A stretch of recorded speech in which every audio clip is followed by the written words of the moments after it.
आज मैं आपके साथ एक ऐसी आत्मा का केस शेयर करने जा रही हूँ जिन्होंने अपना लाइफ लेसन कंप्लीट तो नहीं किया, लेकिन उसे पूरा करने की कोशिशें पूरी की। आपका नाम क्या है? राजवती। आपकी मृत्यु कब हुई? 74। मृत्यु से पहले आप कहाँ थे? दिल्ली। आपकी मृत्यु कैसे हुई? Old age. क्या आपकी मृत्यु पहले से निर्धारित थी? हाँ। आपका लाइफ लेसन क्या था? फॉरगिवनेस।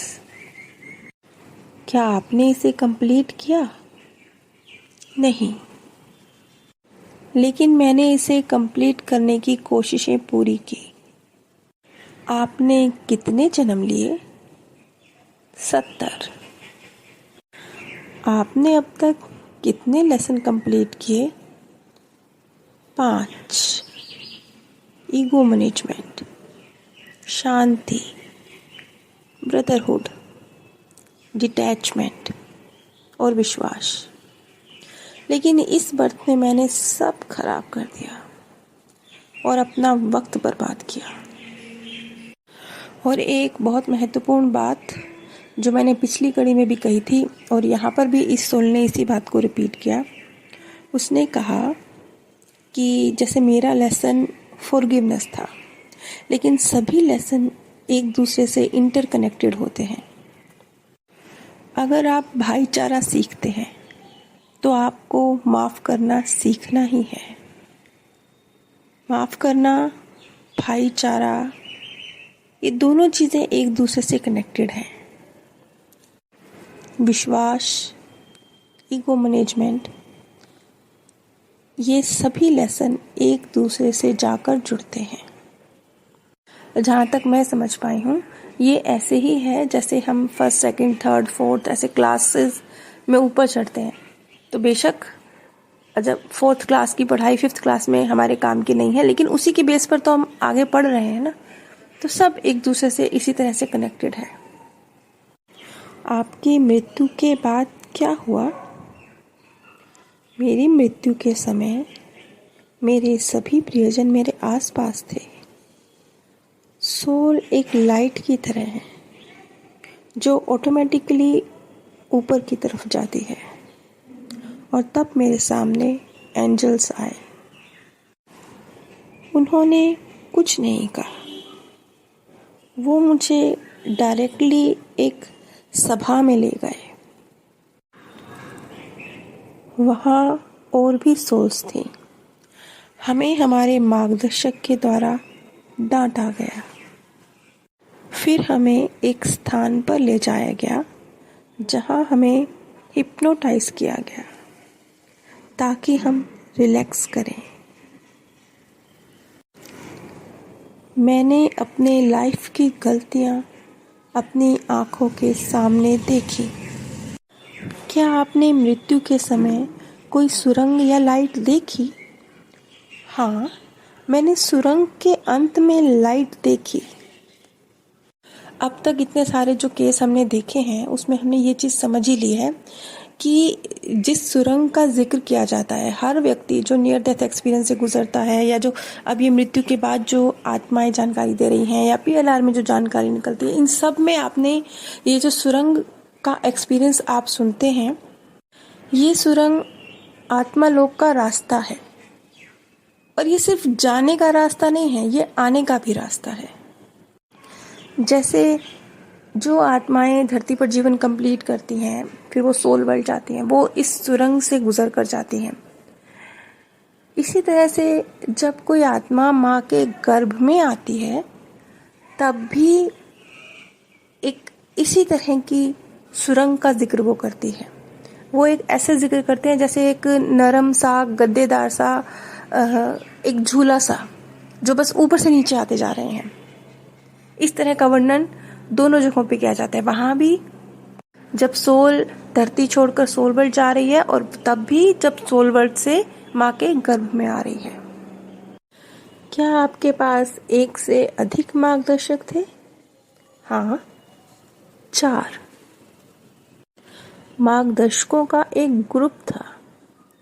कोई भी आपसे बात कर सकता है।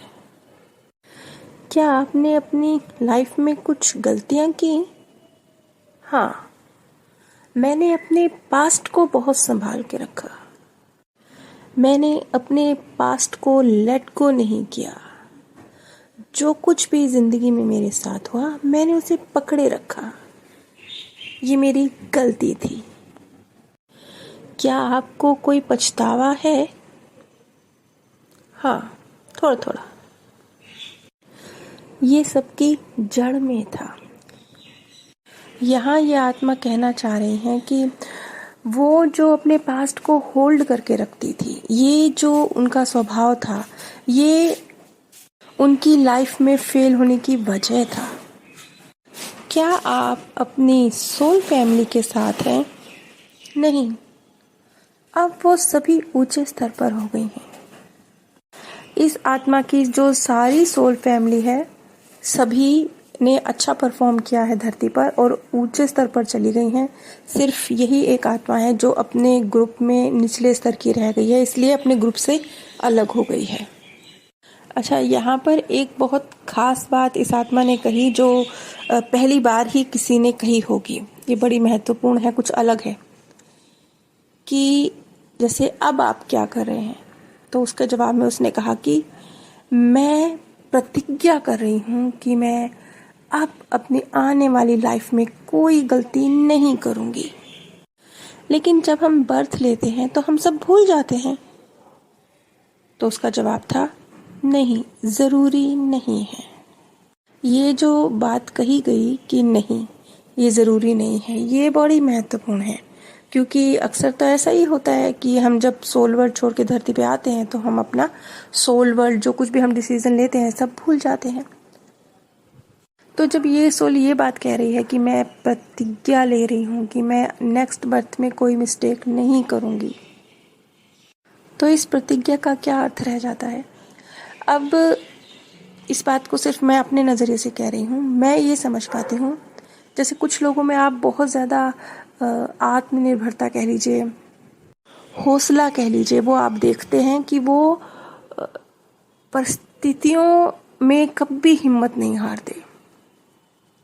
उम्मीद और हिम्मत, इसका साथ कभी नहीं छोड़ते, चाहे कुछ हो जाए। तो जैसे इस सोल ने ये बात बोली ना कि मैं प्रतिज्ञा करती हूँ कि मैं अब अपनी आने वाली लाइफ में कोई गलती नहीं करूँगी। तो एक तरह से अब इस प्रतिज्ञा का तो कोई अर्थ नहीं है ना। क्यों? क्योंकि धरती पे आने के बाद ये प्रतिज्ञा तो वो भूल जाएगी। लेकिन ये जो प्रतिज्ञा करती हूँ वाला भाव है ना, ये उसके अंदर एक, जैसे सोल वर्ल्ड में ही वो अपने अंदर हौसला और उम्मीद, ये प्रतिज्ञा क्या देगी उसे? ये प्रतिज्ञा जो वो सोल वर्ल्ड में अपने आप को पक्का कर रही है, ये क्या देगा? ये देगा कि जब वो इस धरती पर आएगी तो जो भी उसका लाइफ प्लान होगा वो तो वैसे ही चलेगा, लेकिन एक हौसला, एक उम्मीद, ये 2 चीजें उससे कभी नहीं छूटने वाली। ये उस प्रतिज्ञा की एसेंस है, ये उस प्रतिज्ञा में से निकलेगा। अब जैसे कि इसी धरती पर रहते हुए मान लेते हैं कि एक व्यक्ति कहता है कि मैं अब एक प्रण लेता हूं कि मैं किसी को ऊंचे नीचे भाव से नहीं देखूंगा, सबको एक समान परमात्मा की संतान, एक ही क्रिएटर की क्रिएशन ऐसे समझ के देखूंगा। अब कोई व्यक्ति सिर्फ इतनी सी प्रतिज्ञा कर रहा है कि मैं सबको एक समान भाव से देखूंगा। अगर उसने ये चीज शुरू कर दी ना तो पता ही नहीं चलेगा उसे, क्योंकि इसी के अंदर से एक अगली चीज निकल कर बाहर आएगी, वो होगा प्यार। क्योंकि अगर उसने इस वाले भाव को कंप्लीट कर लिया कि नहीं नहीं, सब ईश्वर की संतान है, सब क्रिएटर ने क्रिएट करे हैं, सब पावरफुल है, सब एक समान है, जैसे ही उसने अच्छी तरह से इस भाव को अपने अंदर समाया तो इसी भाव में से जो एक अगली चीज निकलकर अपने आप फूटेगी, ये जड़ है ना, इसमें से जो अपने आप जो पौधा निकलेगा वो प्यार का होगा, वो बिना किसी एफर्ट के निकलेगा।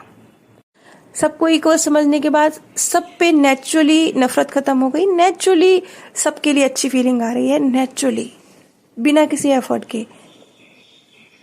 इसी तरह से सोल वर्ल्ड में की गई प्रतिज्ञा में से जो ये जड़ है उसमें से अपने आप ही हौसला और उम्मीद का फल अपने आप ही निकलेगा, बिना किसी एफर्ट के।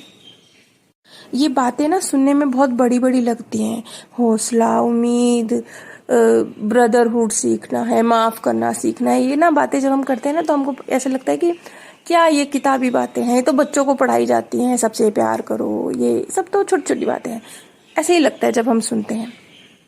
लेकिन जब हम इनको रियल लाइफ में अप्लाई करना सीख जाते हैं तो जो रिजल्ट निकलते हैं वो किसी और पर नहीं निकलते, वो खुद आप पे निकलते हैं।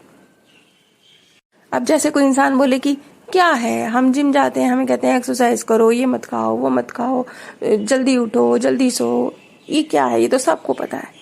लेकिन सबको पता होने से क्या होता है? इम्प्लीमेंट करके देखा है? जिस दिन इम्प्लीमेंट करेंगे उस दिन रिजल्ट निकल के हाथ में आएगा ना। आपका नेक्स्ट बर्थ कब है? अभी उसमें वक्त है। क्या आपका नेक्स्ट बर्थ आप डिसाइड करेंगे? नहीं, मार्गदर्शक।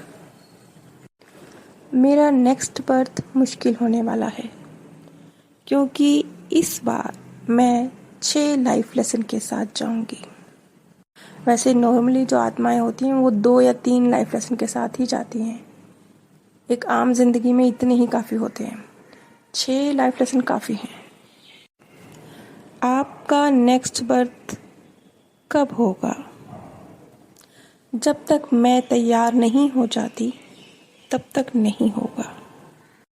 आप हमें क्या कहना चाहेंगी?